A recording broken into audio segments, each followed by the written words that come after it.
What about the children, partners, marriage, or dating? These relationships can happen at any adult age. So what about it? What do you need to succeed? Guys need healthy relationships, and I want to give you some healthy tips on how to foster them. Healthy relationships aren't about doing everything.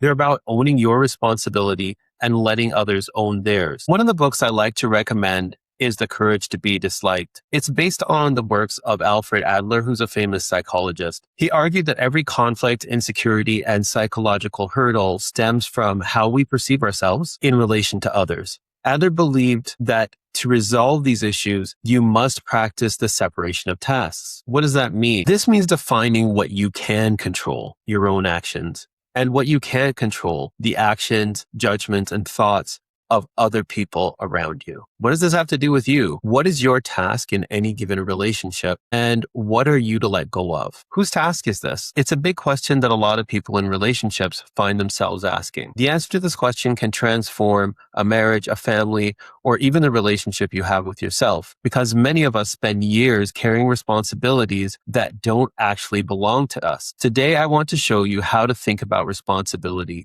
differently. So first, let's talk about the separation of tasks. Every relationship has responsibilities. The challenge is that we often confuse our task with the task of other people in the relationship. One of the examples I want to give you is about communicating honestly. Your task is to communicate honestly and as clearly as you can. The task of the other person who you're communicating with is to hear what you're saying clearly and to ask questions if they don't understand what you mean, or if they're hearing something and they think that it's negative, to clarify what you really mean before they jump to judgment. Your task when another person is communicating is flipped, because it's your task to decide how you're going to respond. When someone says something that gets a rise out of you, if you immediately get defensive and start trying to protect yourself from what seems like an attack, then you might not be understanding the person clearly. And often, one of the best things you can do is to ask the question or ask the person to restate what they're saying or tell them what you hear them saying. So an example of this can be if someone says, "You don't care if the house is a mess or how we live." Seems pretty clear, right? And you can say back to them, "Are you saying I don't care at all about how the house looks?" Now, the person that you're speaking to may have been upset.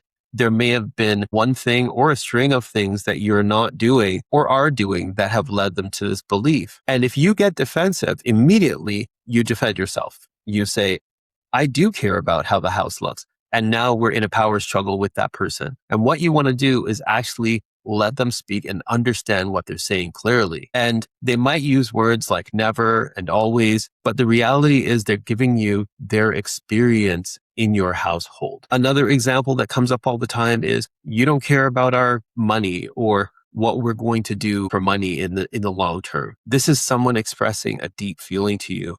And your best bet is to try to understand what they mean by that by asking them questions and listening. Once they have clearly explained what they mean, your goal then is to communicate what your thoughts on it are, or just to hear them and change your behavior if they're right. More examples. My task might be inviting somebody to something. That person's task is accepting or declining the invitation. I can't control and make them meet up with me or do something with me. With my kids, my task is parenting them consistently. Their task is deciding whether they're going to listen. And if you have kids, you know that they often decide that they're not going to listen. And then my task is to be consistent with them with the consequences of their not listening. I can influence, but I can't control. It's the same for you. You can influence people, but you can't control them. And if you try to control them, you're going to either upset yourself a lot or you're going to get control of them. And generally, humans don't do well with being controlled by other humans. They resist eventually.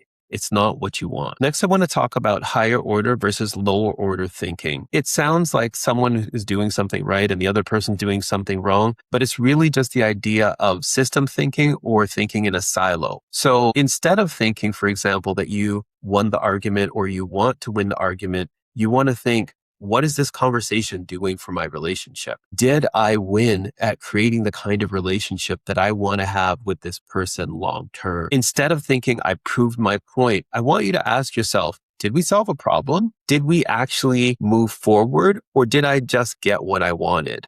A system thinker isn't just thinking about the one conversation that you're having. The higher order thinking is considering the downstream and upstream impacts of your interactions with people and your relationships with people. So if you only think about winning each conversation or proving your point in each conversation, you might very much be creating an environment where you don't have a trust-based relationship with that person anymore. A system thinker asks, what helps this relationship work over the next 20 years? And I know that might seem like a long time right now, but time flies. If you are in your 30s, you can remember back to being 10, and it wasn't that long ago. If you're my age and you're 50 or 52 like I am, you can easily think back to your 20s and remember that.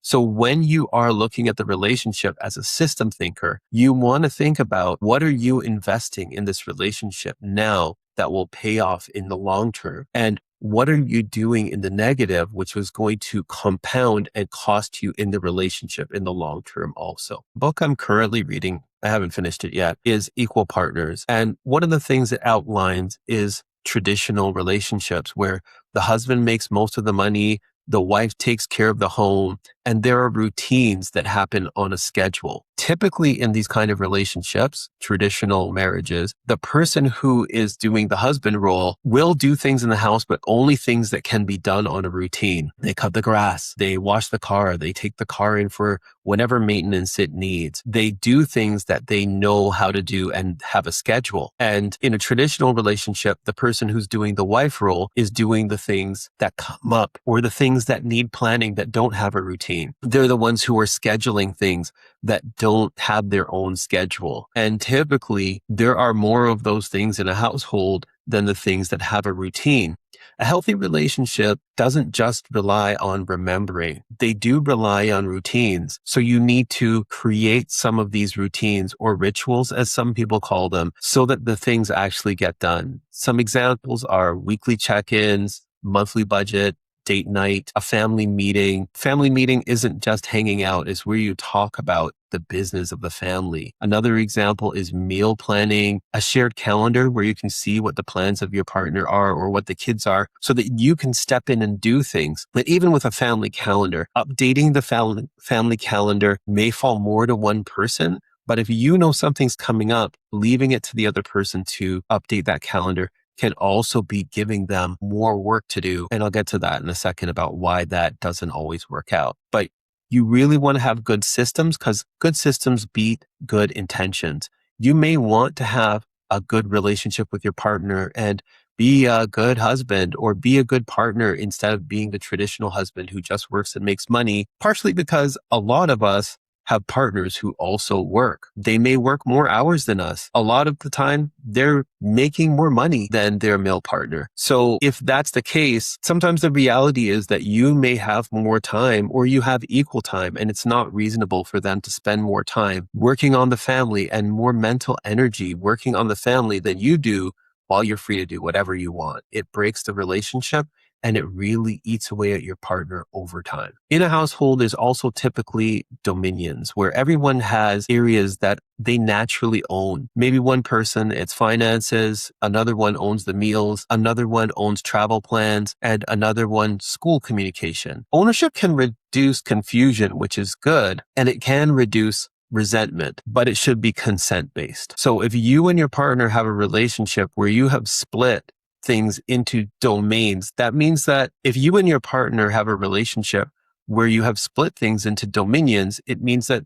that thing is yours to own. And the explanation I give a lot of guys is that you know at work that if you want to be a person who moves up, you're not the person who's always waiting for someone to tell you what to do. You're trying to figure out how things work and where you can step in and do things. A lot of the time there's a challenge with dominions where there's a lot of, hustling back and forth between whose dominion it really is. And when the guy is trying to do something, the other partner is trying to oversee it. frankly, we're really used to this, where one person is the boss of cooking. And therefore, when you're cooking, the other person is telling you how to cook. This is not healthy either. If you're splitting the dominion of cooking dinner and it's your day to cook 3 days a week or 2 days a week or whatever the split is in your family, it's healthy for you to be able to have something that you like making, that you feel confident making, and you're in charge of doing. So you want to be intentional about splitting those things, about who has what, and understanding, I got this, that you can trust each other to have the thing that you're in charge of. The last thing I'll say about dominions is that one of the things a lot of couples find helps is if the person who is in charge of a dominion is the one who's better at it, and the other person steps into a support role. This often is not gender-based. So if you're in a traditional heterosexual relationship, you may find that you as the guy might be the better cook, or your wife, even though she's a woman, is better at personal finances than you. And it's tough sometimes to step out of the traditional roles and say, you know what, you're better at this, so I'm following your leadership on this. And someone having a dominion doesn't mean the other person can't help. So that's the last thing I'll say about that. Also, cognitive load, aka mental energy. This is the part very few couples discuss. Doing the dishes takes 20 minutes. Remembering they need to be done, more than that. Planning meals, remembering birthdays, scheduling appointments, buying presents, anticipating problems. All of that is cognitive load. Relationships become healthier when we recognize both visible work and invisible work. So when your partner is doing something, don't just think about the surface level things that you see. Remember that when somebody buys groceries, somebody had to take a inventory of what's in the fridge and the pantry. When somebody is taking the kids to a birthday party, the party didn't come out of nowhere. Someone had to know when the party was and plan so that the kid had a gift, they had an outfit, they had a ride to the party and from the party, and that time was clear from whatever else was being done. And when we're looking about cognitive load, you really want to think about this and not overload your partner and give them too much work, because then they get burned out. And if your partner gets burned out, it's something that takes a long time to recover from. So if you can step into the planning, not just the execution or waiting for things to be assigned to you, it's really going to do well in your relationship. Another thing that's important is not to argue about who makes more money. You want to ask, how are we using our time, abilities, and energy as a team? Some couples divide responsibilities traditionally, some divide them equally, and some divide them according to strengths, which is what I was just talking about. The goal isn't equality, it's sustainability. If you watched my previous videos about people pleasing, this is where they connect. Healthy relationships are not built by one person sacrificing themselves indefinitely. They are built by two people taking responsibility for their own tasks while supporting one another. So this week, I want to leave you with one question. The next time you're frustrated with someone, before asking, why aren't they doing more? Ask yourself, whose task is this? If it's yours, own it. If it isn't, support them if they've asked. Encourage them, but let them carry what belongs to them. Sometimes the most loving thing you can do is stop doing someone else's work. If this video gave you something to think about, I'd love to hear from you. What's one responsibility you've been carrying that might not actually be yours? Leave it in the comments. I read every one. And if you're working on building healthier relationships, stronger boundaries, and a life that's aligned with your values, consider joining the bridge, where we're having those conversations every week. Take care. Hope this helps.